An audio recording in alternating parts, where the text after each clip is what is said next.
สวัสดีทุกท่านมาแล้วอีกหนึ่งขั้นมานำเสนอเนาะเป็นสายเดิมศูนย์ลาวเด้อทุกท่านเด้อเป็นดีโวปี2017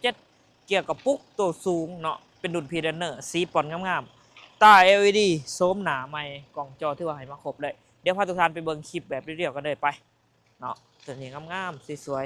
ๆโคตรเท่ได้เนาะภายใดไปบ่มีให้ติคันนี้ตา LED เท่ๆงามๆเลยเนาะกระจังหน้าเป็นโครเนียมตัดสีดำอย่างไม่ไหมเนาะแม็กเดิมๆจากโครงงานตัวนี้เป็นสายเดิมศูนย์ลาวเด้อพีเดนเนอร์เนาะเกี่ยวกับปุ๊ก6สปีดออปชั่นเต็มออปชั่นตัว G มีกล่องมีจอครบเนาะบอกไปทำการทุกท่านพาทุกท่านมาบอกทางไหนเป็นปุ่มสมาร์ทคีย์กับแจดีโมดเนาะสวยๆพวงมาลัยเป็นมัลติฟังก์ชันเนาะระบบแบนเป็นออโต้ทั้ง4ด่านเลยปรับแบนพับแบนได้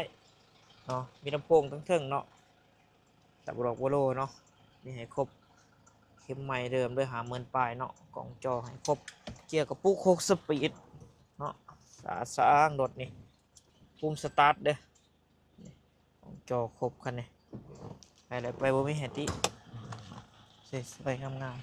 ๆรถเดิมบัวตำบัวปีนซีซันนี่เดิมเนาะมีแต่เฮาคัดซื้อเม็ดออกเม็ดอาร์คในสภาพเดิมมีพิเศษมีแอร์หลังให้พร้อมเด้อสำหรับสายเดิมศูนย์ลาวยางสกอกสกัวกระดิกกระแจช่วงนี้มีโปรโมชั่นพิเศษของแจกของแถมหลายๆอย่างมีส่วนลดราคาพิเศษใครมักกระทักมาได้เนาะมาวันนี้เช่นเดียวกันงามๆสวยๆสะอาดสะอาดเนาะจักนิ่มๆแน่นๆเด้อทุกท่านเด้อเนาะเป็นปอกเป็นเพจมีครบเนาะเป็นถ่าย16นำใส่17บาทเท่าเนาะตัว L ตัว R เนี่ยอยู่ครบเนาะตัว R อยู่ครบจากโรงงาน